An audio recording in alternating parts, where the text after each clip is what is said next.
Why because all malls టీవార్స్ మొత్తం ఇలాంటివన్నీ వచ్చేసిన తర్వాత సింగిల్ థియేటర్స్ ఇవాళ ఉనికి లేకుండా పోతుందండి. తెలంగాణలో 500 ఉన్న సింగిల్ థియేటర్లు ఇవాళ 200 చిల్లరకు వచ్చేసాయి. ఆంధ్రప్రదేశ్ 500 పైన ఉన్న సింగిల్ థియేటర్ ఇవాళ 300 పైసలకు వచ్చాయి. సింగిల్ థియేటర్ లేకపోతే యొక్క ప్రేక్షకుల పరిస్థితి ఏమిటి?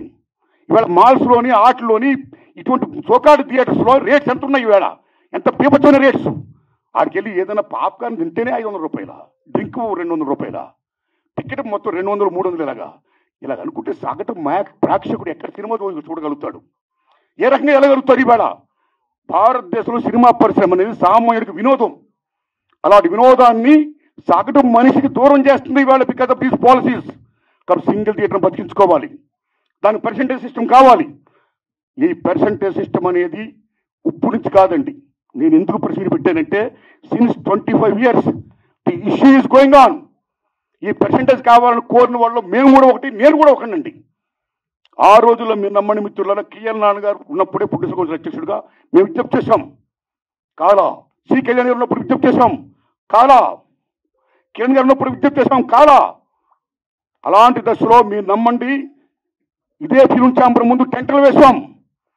అక్కడ ఓ సురేందర్ రెడ్డి గారు, ఓ నట్టి కుమార్ గారు, ఓ మోహన్ గారు, ఓ బెక్కం వేణుగోపాల్ గారు, నేను ఇంకా అనేక మందిని ఈ ఉద్యమాలు చేస్తున్నప్పుడు ఆదిశేషవరరావు గారు, తమ్ముడు భరద్వాజ్ గారు, కేఎస్ రామారావు గారు, చంద్రబాబు శ్రీనివాసరావు గారు, అచ్చిరెడ్డి గారు, కృష్ణారెడ్డి గారు పెద్ద మంది సంఘీభం ప్రకటించారు. ఎందుకు చేసినా ఏమీ కాలా. స్వయంగా నేను వెళ్ళి రామారాయణ గారు రిక్వెస్ట్ చేశా, నారాయణ పర్సెంటేజ్ సిస్టమ్ కావాలి, అది మంచిది. ఈ సిస్టమ్ ఉండకూడదు, రెండో సిస్టమ్ ఉండకూడదు.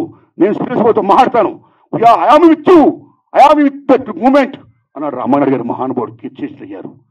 ఇప్పుడు దత్తులు ఫలపరం కాల.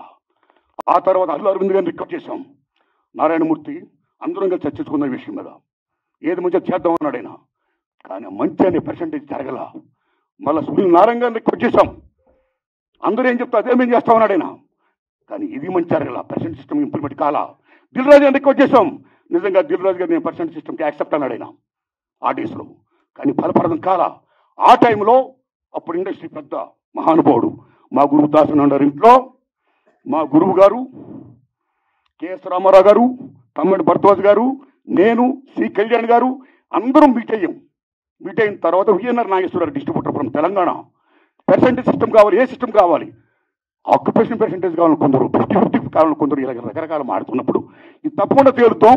ముందు పర్సెంటేజ్ సిస్టమ్ పెట్టాలి, రెండు సిస్టమ్ ఉండకూడదు, ఈ సిస్టమ్ ఎత్తేయాలి అనే దాన్ని ముందు మీరు తీసుకురండి అని మేము విజ్ఞప్తి చేస్తే మా గురువు దాసనారాయణ దాన్ని యాక్సెప్ట్ చేశారు, ముందు తీసుకుని వెళ్ళారు. కానీ ఫలప్రదం కాదు, ఇంప్లిమెంట్ కాల. లాటర్ ఆఫ్ ఇండస్ట్రీ పెద్ద చిరంజీవి గారి దగ్గరికి వెళ్ళాం, ఇది ఇష్యూ మీద రైజ్ చేశాం, విజ్ఞప్తి చేశాం. టికెట్స్ రేస్ పెంచుద్దని చెప్పడం ఇష్యూగా కానీ ఈ ఇష్యూలో కానీ ఆయన కృషి చేశాడు, మరీ ఫలప్రదం కాల. So this is a very big issue. Since 25 years this percentage system is going on, the issue is going on, not clearing. అది కావాలి.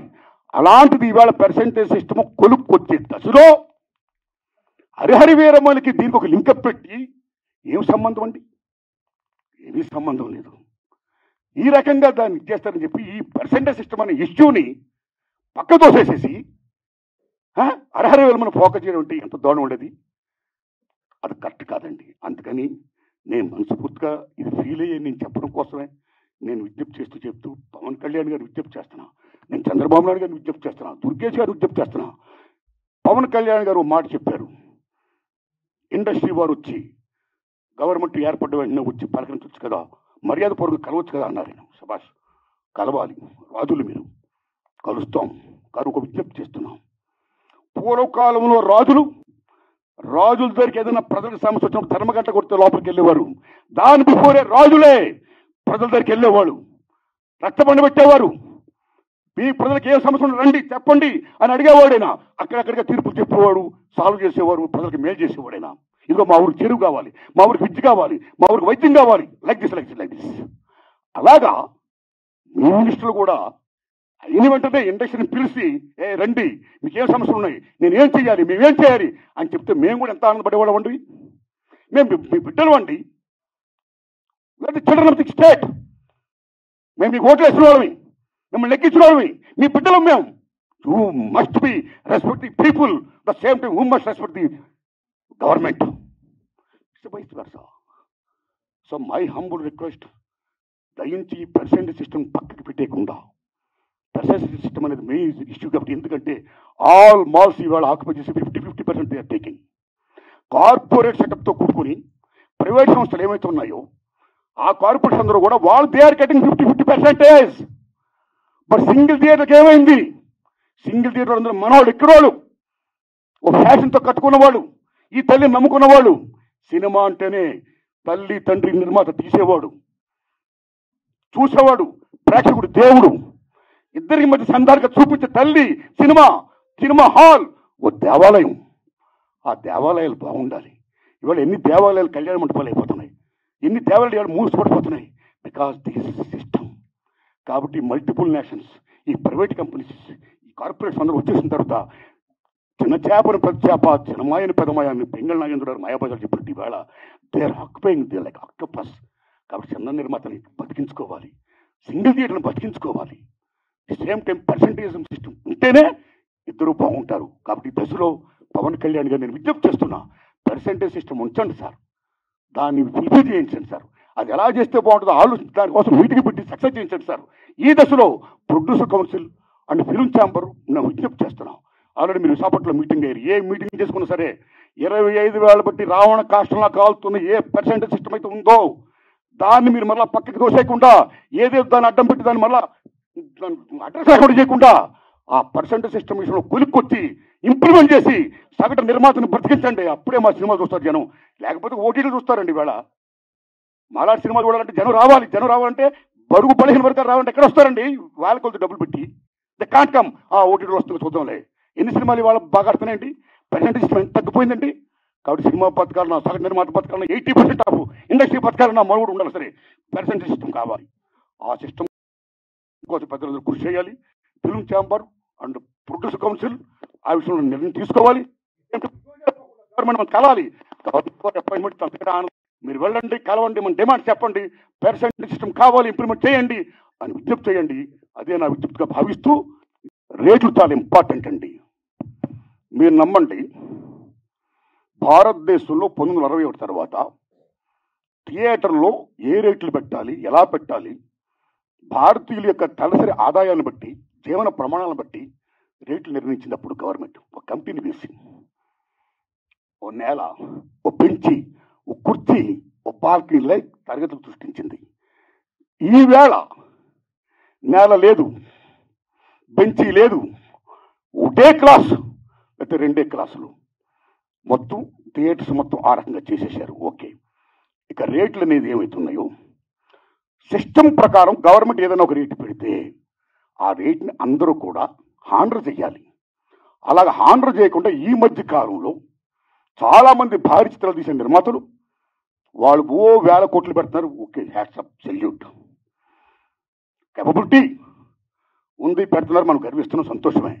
కానీ అలా పెట్టే నిర్మాతలు చాలామంది ఏం చేస్తున్నారంటే, మా సినిమాకి చాలా ఖర్చు అయిపోయింది కాబట్టి రిలీజ్ ముందు రేట్లు ఎక్కువ పెంచితే మేము సేఫ్ అవుతాం అని ఒకటి పెట్టడం వల్ల, నిజం చెప్పండి తమ్ముళ్ళారా, మీరు నిజం చెప్తున్న ప్రేంగా, ఆ రకంగా పెట్టడం వల్ల, దాని గవర్నమెంట్ యాక్సెప్ట్ చేయడం వల్ల మామూలు హారం జరగట్లా సగటు చిత్రానికి. అలాగే ప్రేక్షకులకు డబ్బు ఎంతమంది దగ్గర ఉంటుందండి? పేదవాడికి సినిమా ఎవరు ఉంటుంది, డబ్బు ఉన్నవాడికి సినిమా ఎవరు ఉంటుంది. డబ్బు ఉన్నవాళ్ళు హ్యాపీగా చూడగలుగుతారు, పేదవాళ్ళు ఎక్కడ చూస్తారండి? అప్పు సప్పులు చేసి మరీ చూస్తారండి. ఇంత రేట్లు పెంచిస్తే పాప్కార్న్ బీభత్సం రేటు చూస్తే కనీసం 1000 రూపాయలు 1500 ఉంటేనే కానీ వేళ సినిమా చూడలేకపోతున్నాడండి. సో సగటు ప్రేక్షకుడికి వినోదం అనేది చాలా చౌకగా వచ్చే సినిమా ఈవేళ కాస్ట్ అయిపోతే ఈ రేట్లు పెట్టడం వల్ల అదేం ధర్మం అండి? ఇదేం సంక్షేమ రాజ్యం అండి?